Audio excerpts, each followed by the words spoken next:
Hingin ko na lang yung account niyo, ma'am, para doon ko pa isa na. Mami ha? Ano? Okay sa'yo na nagpunta ka dito, at least nalaman mo. Kasi, ang nangyayari, ma'am, doon siya humihingi sa anak niya ng payo na ang anak niya, 16 years old lang. Doon niya inaubaya yung desisyon doon sa anak niya. Di ba siya, ma'am, dapat? 16 years old. Itatawag niya doon, ang gusto ng anak niya, huwag ipasok sa DSWD, baka hindi na daw nila makita. Ang gusto naman niya, ikulong sa bahay. Anong plano niyan? Anong plano mo? Ha? Anong plano mo? Nakapikit pa yung mata na natulog.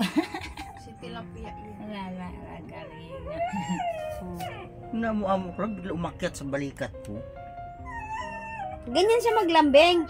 Oh, bungga. Ano yan, Jojo? Bibless ka raw. Pag lumalapit daw ang pusa, may swerte. Eh, sa batok pa pumunta, malaking swerte.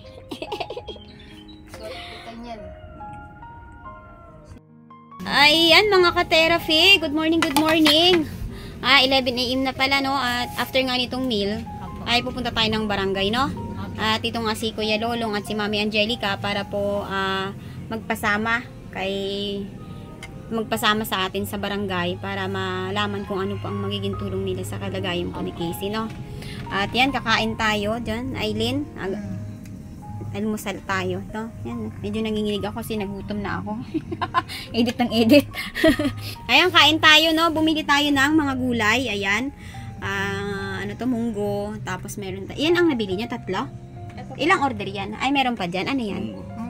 Ayan, nagpabili tayo ng ulam, no? At kakinataw, no? Ayan, sino marunong ng prayer? Hindi ka marunong mag-pray? Ikaw, Mami Angelica. O, magsiba kayo, ha? Magsiba para umayos yung buhay, no? Ikaw marunong mag-pray? Hindi rin! Ikaw, John? Hindi, try ko. Ay, yan ang gusto ko kay John, eh. O, sige, prayer mo na. Sige. Lord, maraming salamat, Lord, sa pagkainay mo sa aming harapan. Naway maging silbing kalakasan sa aming katawan at sa pang-araw-araw sa pamumuhay. Ito po sa dalangin ko sa pangalan ng Jesus. Amen. Okay, ayan. Tara, kain na tayo, no? Ayan. Aileen, plato mo. Oh. Ay, I like this lang ka. Aroy. Ngayon lang ula ako nakapag-pray ng ano. Ngayon ka lang nag-pray pero mahusay. No? Hindi akong born again eh. Nag-born again ka? Kay Long. Kaya na Kuya Long. 15 years old ako noon. Nag-born again ka? Hindi ko alamin kasi syempre watak-watak naman tayo eh. Ay, medyo nanginginig yata ako. Bagsak ang sugar ko mga ka-therapy. Nag-check ako 56 lang kasi masyado nating pina-priority itong ano eh. Ating pagtulong, no? Si Pastor Conrad pang ang ano namin, pastor eh. Yan, kain tayo. Si Andre? Hindi, wala na siyang ano sa klase ngayon, sasamahan niya ako. Wala tayong kutsara na? Wala na, pe. Aragoy! Wala na tayong kutsara. Paano ang kutsara natin sa ano? Gusto ko kasi yung ulam, may serving spoon eh. Ay, pwede naman yan ilipat dito, no? Basta ako kakain na ako, kaya nanginginig na ako. Magsak ang sugar ko. Sa diet mo. Ibig sabihin, bagsak bumaba. Yan. Kain lang ha, kain lang.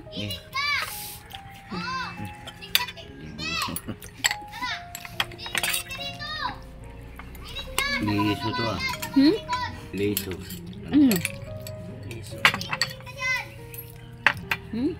Dahil ng gulay. Sarap. Mami Angelica, kain lang ha. May ampalaya. Ang galing. Ang pumunta sa palengke si ano? Silang dalawa.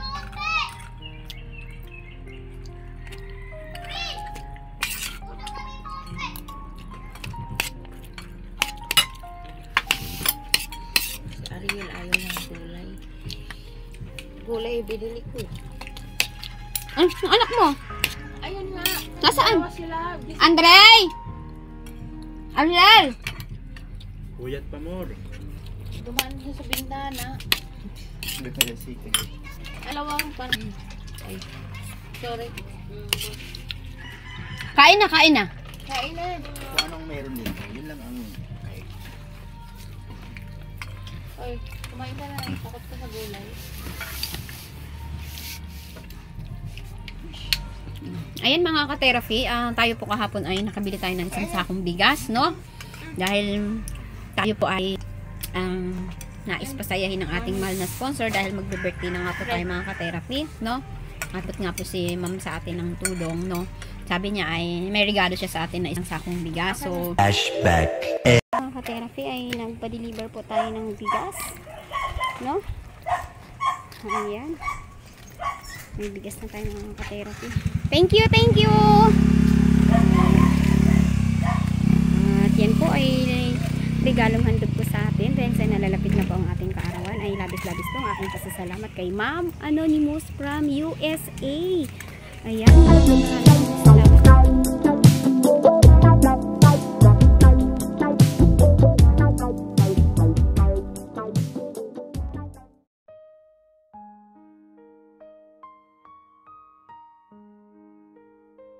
Regalo siya sa atin na isang sakong bigas. So, nakabili po tayo ng bigas. At ayan, nakabili po tayo ng mga ulam. So, nakakatulong po tayo para mapunan po ang ano ng ating sikmura, no? So, marami na tayong mga therapy na invite dito na kumain. Yan, madalas na rin sila Mami Angelica andito dahil alam po nila na tayo po ay maaaring maging parte ng pagtulong po sa kanila.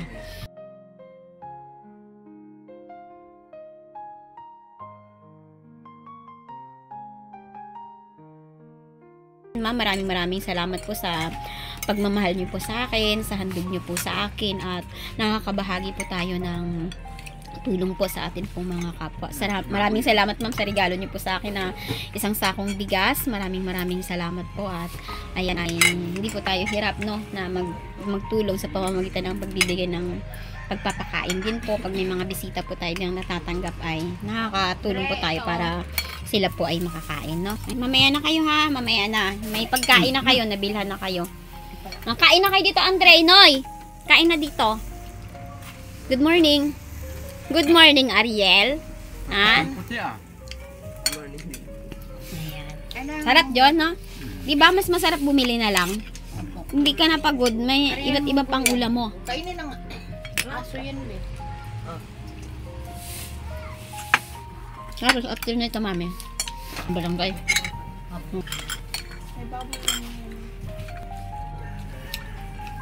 Kaya na kayong dalawa. Kumain na kayo, ha? Ito yung kanin, ho. Kanin. Init pala. Ako pag kumakain ng malakas ng tubig. Ano yan, iwas yun sa ano, magkaroon ng UTI. Nakakala ko iwas mabulunan. Hindi, UTI. Kung malakas na uminom ng tubig, hindi ka basta-basta ano ng sakit ka. Bating ba?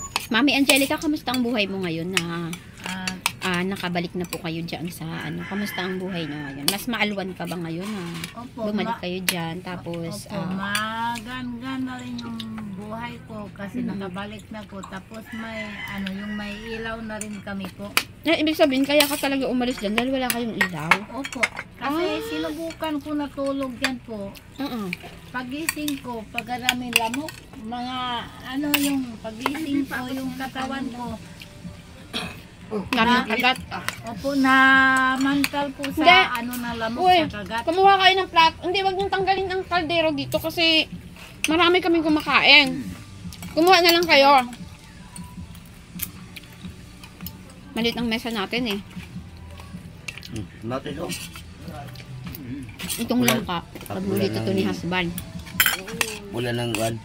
Sasang Ang alin? mukha. Mukha lang.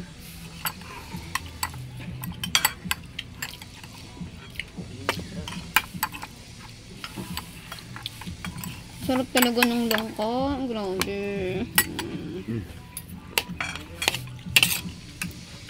Ikaw kuya Lolong, yung magulang mo buhay pa? Wala na. Wala ka ng magulang Wala ngayon? Patay na? Ilang taon po sila namatay? Tagal na eh. Mhm. Tagal na namatay. Mga ilang taon? Hindi ko maaalala. Bakit siwalay ka po sa kanila? Nakabukod ka? Doon ko sa kanila. Hmm. Ako nagbantay. Ikaw, Mami Angelica, Mo doon kay Papa. ang tatay niyo po, wala na? Buhay pa? Buhay pa yung papa ko po. Kaya nag-edad na po ngayon ng mga 88 po yung papa ko, nagtatanim pa po ng mga sa probinsya yung Ay, 80 na nagtatanim pa? Opo, nagtatanim pa po. Pero ngayon buhay pa. Buhay pa po yung papa ko. Bakit may ano? Yung nanay mo po? Patay na po yung mama ko.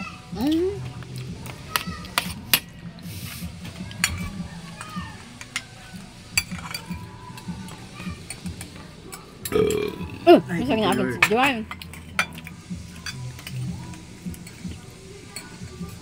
Yan, sa linggo ha. Apo. Pasal kayo dito ha.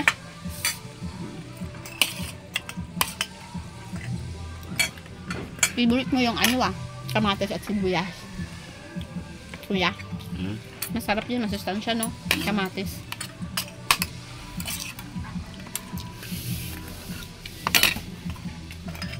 Yan, mga karepet. Enjoy muna natin ang meal, no? Kain po tayo, kain. 2 hours later.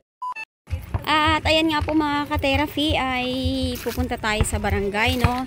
Sa pakiusap po ni Nanay Angelica, no? Na matulungan si Casey kung ano po ang magandang gawin. So, tatry po natin samahan siya dun sa barangay para idulog natin doon kung ano po ang magiging hakbang nila. Kasi nakita na ni Mami si Casey, pero tumakbo siya. Kuya, dito tayo ha, sa barangay. Kuya Long, sa barangay tayo ha. Ingat Ayan, so alam ko Mami, feeling ko ha, nakulangan ka ng panahon kay Casey magbigay ng pagmamahal. Wala kang naibibigay ng oras ng paglalambing, Minamahal ko naman siya po. pag-asikaso. Ba't Opo. tinakbuhan? Ang ano niyang mangyari po, ang gusto niyang mangyari, pag-alagala na lang po siya sa bayan. Kasi yung time na nakita ko po siya, inuwi namin siya, yung naglupasay po siya sa jeep. Ayaw po niyang umuwi sa bahay. Yun Ibig sabihin, po ang gusto naman niya kayo. Ayaw lang Opo. niya mag-stay ng bahay. Opo. Yun ang ano niya. Pag ano naman sa bahay, tinitimplahan ko siya ng kape, sinasandukan ko siya ng pagkain. Ibig sabihin, iba talaga ang takbo ng pag-iisip Opo. niya. Ganun talaga siya. Kahit yun sa bahay, inasikaso ko naman sila sa mga pagkain pag nandyan ako. Ang lang talaga niyang mangyari, pag-alagala lang siya sa bayan. Yun ang gusto niya. Tawag dito, tingnan natin kung dudulog lang natin para malaman natin kung ano ang nararapat kay Casey. Kasi ikaw, gusto mo, after siya maiuwi, Opo. ikukulong na lang siya, tapos supplyan ng pagkain. Opo. Yun ang nakikita niyang solusyon. Opo. Yun Pero ang- feeling ko naman, na lang siya ng pagkain sana. hindi papayag ang DSWD sa ganong setup. Kasi Kasi si may- Casey kailangan niyang special na attention yan. Okay yun kung nasa bahay ka. Monitor mo siya. Opo, ang ko na lang sana po kung may sa kanyang mga sponsor po na sa bahay na lang po ako, tapos yung mag-supply na lang sa akin kahit Ay, ibig sabihin, gusto mong ikaw na lang ang magbantay. mga pagkain na lang po ng mga bata, tapos ng mga nag-aaral, baon ng mga nag-aaral na lang sana kung may magbigay po. Kasi nakausap ko na po si Lulong. Yun ang sabi ni Lulong po, kung may mag-supply daw kay Casey, so maanuhan daw niya sa bahay. Na lang daw, kukulong na lang daw si Casey doon sa kabilang bahay. Doon sa kabilang bahay? Ba't sa kabilang bahay? Lumalayas po kasi siya Sabi sa kabilang bahay kayo, sa kabila siya ikulong. Opo. Ay, hindi pwede yun, me. Magmimisto. Akala ko naman sama-sama kayo sa loob ng bahay.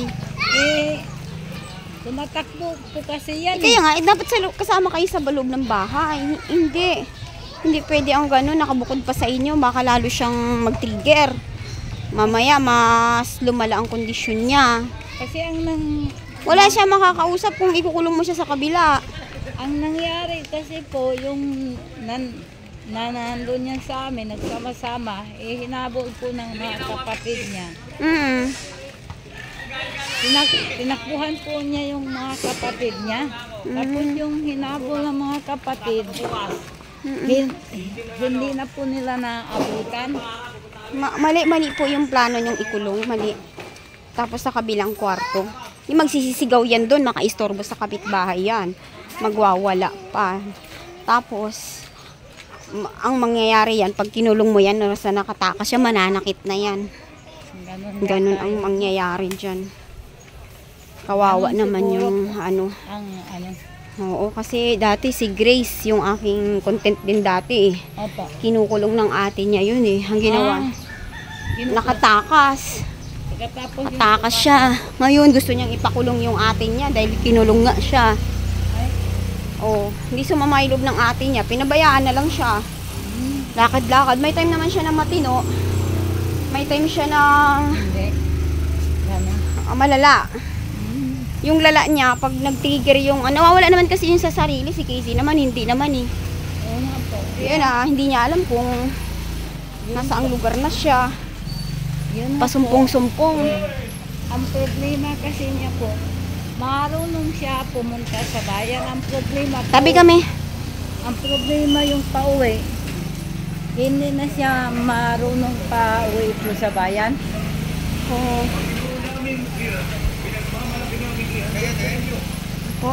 Tulad ng isang araw, umalis siya papuntang bayan. Ang problema po yung pauwi. Yun ang problema. Tapos makita mo siya. Hindi po magandang ikulong mi. Lalo siyang kawawa. Malinis nga siya. Ang brain naman niya. Pero pangit din na siya ipagala-gala lang. Oo nga po eh. Mapahamak. Yun nga po talaga. So yan mga ka-therapy, titingnan natin kung ano pang magiging advice sa barangay. Pinanay kasi sa todo lang pwede mo iuwi yun eh. Kukuha ka lang ng huhuli sa kanya eh. O, ang problema, hindi siya payapa. Isip niya. Yun po. Kaya siguro kinulong mo na yan dati. Kaya takot siya Hindi na po. hulihin mo. Hindi po siya kinulong ko dati. Ang gusto lang talagang mangyari, pag-alagala. Kasi Hindi niyo pa ba siya ikinulong dati? Hindi po. Siya sa jet. Kasi nga po, ayaw niyang umuwi, kaya siya umiiyak. Nga po, ang gusto niyang mangyari, pag-alagala na lang po siya sa bayan. Yun pong gusto niyang mangyari. Okay, tingnan natin kung anong sasabihin, no? Doon. Tara mga ka-therapy, mainit, no?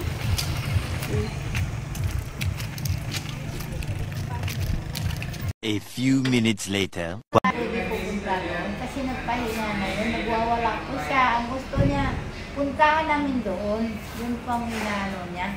Baka hindi ka matanggap na wala na yung papa niya. Kaya ganun. Kaya nga, ma'am, nung namatay nga yun, ma'am, nagpa-print ako ng picture. Tapos nilagay ko sa frame, doon lang siya humagulgul ng humagulgul. Nung nakita niya na- Hindi niya talaga alam yung nasa kabaong. Napatay niya pala. Tapos nung pinagawan ko siya ng picture, Papa! Papa! Niyakap niya ng niyakap. Tapos parang doon lang siya na-realize niya. Yung papa niya pala yung patay. Malibay na yung papa niya, mga ilang araw nagwawala siya. Lahat ng mga pinambalipag niya, nagwala siya kasi gusto niya, puntahan daw namin, iuwi na namin. Ibig sabihin mo, may isip. Sabi niya, May uwi, isip. uwi. Kaya dapat gamutin Yan ang sabi niya, Papa, uwi. Sabi ko, hindi na pwede. Ganun na lang gawin nyo. Mag-letter nyo muna dyan. Opo. Kung may picture yung si Casey, bigay nyo sa amin para yun ang i-post namin. Magpa-print ako, ma'am. After nun, sa Station 15 na po. Police station na. Okay. So magtutulungan po kayo ng police station at kayo. Tapos si mami, ang pinaka-part niya, kuhain ang loob ng bata. Opo.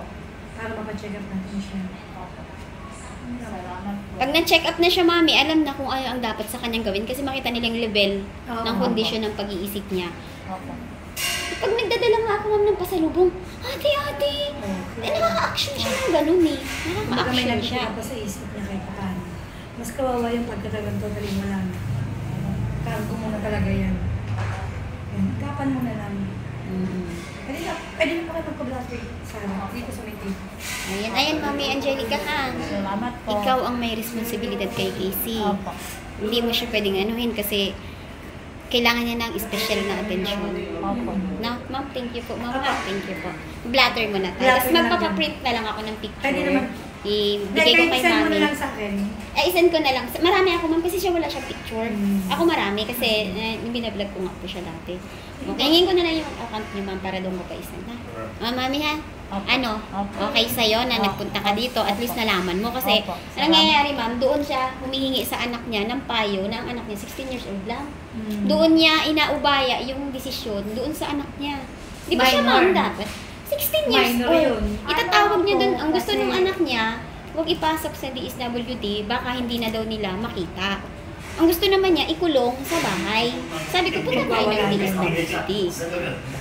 Kasi yung kapitbahay ko ng pamangkin ko po, may diferensya sa pag-ibig. So, nahirapan sila naghanap. Yung nakita nila sa tungko ko. Ngayon po, tinulong nila sa bahay nila doon sa kabila. Binibigyan nila ng pagkain. Dapat nga yung mga ganyang disability nakakita ng ibang tao. Nakakasalamuhan niya yung mga normal. Para ma-adapt niya. Pag wala siyang kausap niya pa din. Hindi mababaliw lang yun. Sabi ko nga mo, baka dumating pa yung point na sasaktan niya ang sarili niya eh. Hindi Kasi malabo. gusto niyang lumabas. Or makahanap siya ng mga matatalim na bagay kung anong gawin niya. Ganun na lang po, magpa-blatter kayo ngayon, yung picture, i-print or i-send para i-post na po namin sa page ng 180. Oo. Salamat po. Yan na ha. Okay. Tara, blatter tayo. Ayan mga ka-therapy tayo nga po ay nanggaling nga po sa barangay 180. Yan. So, naidulog na po natin si Casey, no? At kung ano po ang dapat gawin ni Mami Angelica. So, Mami, Opo. kailangan ka po ni Casey ngayon, no? Opo. Ha?